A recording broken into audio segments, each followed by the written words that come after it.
Hi everyone, in this video we're going to talk about a powerful tool in programming. So the topic we will discuss is user-defined function or methods.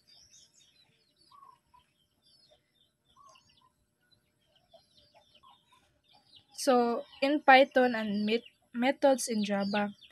So simple nga pagkasulti kini sila ang imong kaugalingong instruction blocks or imong buhaton usa ka beses unya pwede nimo gamiton balik-balik.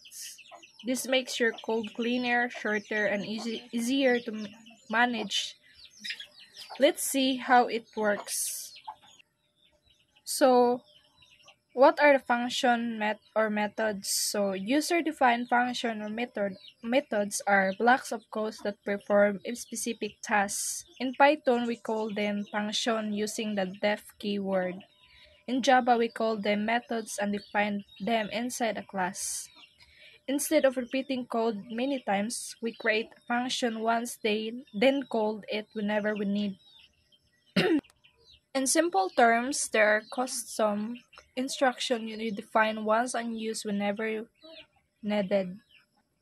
Why use them? Avoid repeating code, make programs easier to read and maintain, allow easier or debugging and testing, and makes code organized and readable, reusable with different inputs or parameters. For example, in for example, for this is parang gumagawa ka ng luto or recipe. Luto, para ka nang gumagawa ng luto. Then, ang recipe is, imbes nga paulit-ulit nimo gisulat, ang steps, isa lang ang recipe. Tawagin mo na lang kung kailangan. So, this is the example of Python. The first line is div greet or name, double quote, then the second line print hello name, then the third line is nothing, then the fourth line is great, or this is the name Anna hashtag output hello Anna.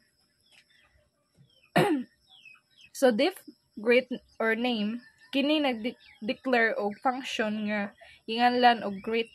Ang name mao ang parameters function, usa ka variable nga magadawat og value kung ang function matawag. So friend hello name kini nga code nga gi-execute kung ang greet function matawag. Mag-print kini sa mensahe hello gisundan sa value sa name parameter.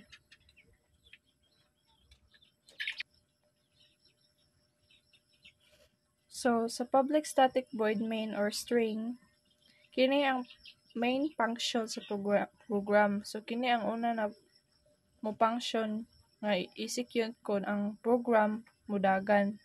So great Anna mo na siya ang name, gitawag niini ang great function og gihatag ang string Anna isip value sa name parameter. So unsaon pag run sa code?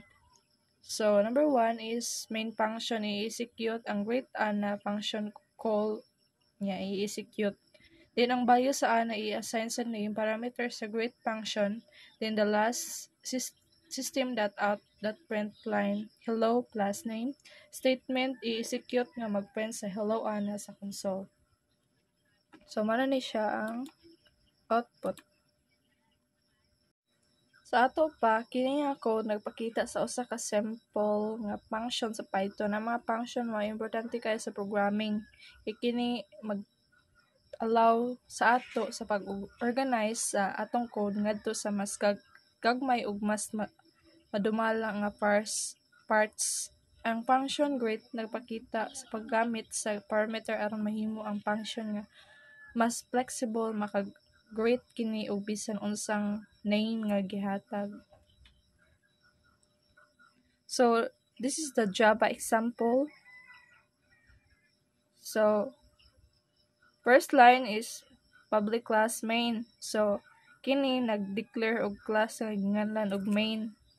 That sa Java, ang tanang code kinahanglan nga naa sa sulod sa usa ka class. Then sa second line is public static void greet or string name. Kini nag-declare og function sa method sa Java nga ginganlan og greet. So public nagpasabot nga ang function ma-access gikan sa bisan unsang bahin sa program. Static nagpasabot nga ang function ma-access direct gamit ang class name. Void nagpasabot nga ang function dili mag-return og bisan unsang value. So string name nagpasabot nga ang function magadawat og usa ka string or text isip parameter nga nganlag name. System.out.println hello kini magprint sa message na hello gisundan sa value sa name nga parameter sa console. Public static void main string kini ang main function sa program. Kini ang unang nga function nga i-execute kung ang program modagan. So greet ana gitawag niini ang greet function ug gihatag ang string ana isip value sa name sa parameter. So saon pag-run? Number 1 is main function i-execute. Then greet ana function call i-execute. Then ang value sa ana i-assign sa name parameter sa greet function. So the last is system.out.println hello statement i-execute nga magprint sa hello ana sa console. Then ang output mano dining hello ana. Sa ato pa kini na nga code nagpakita sa usa ka simple nga Java program nga nagamit og function. Sa usa ka pananglitan nga pag reuse sa code imbis na isulat ang system.out.println hello ana sa daghanang mga lugar sa code mahimo nato gamiton ang greet function.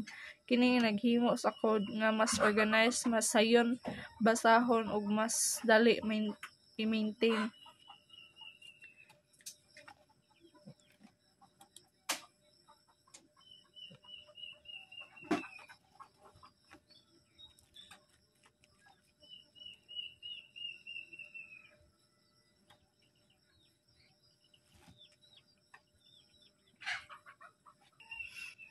So many parts of function method.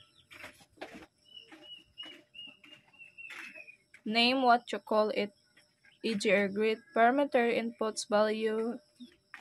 Warning name. Return type in Java defines what type of data method gives back.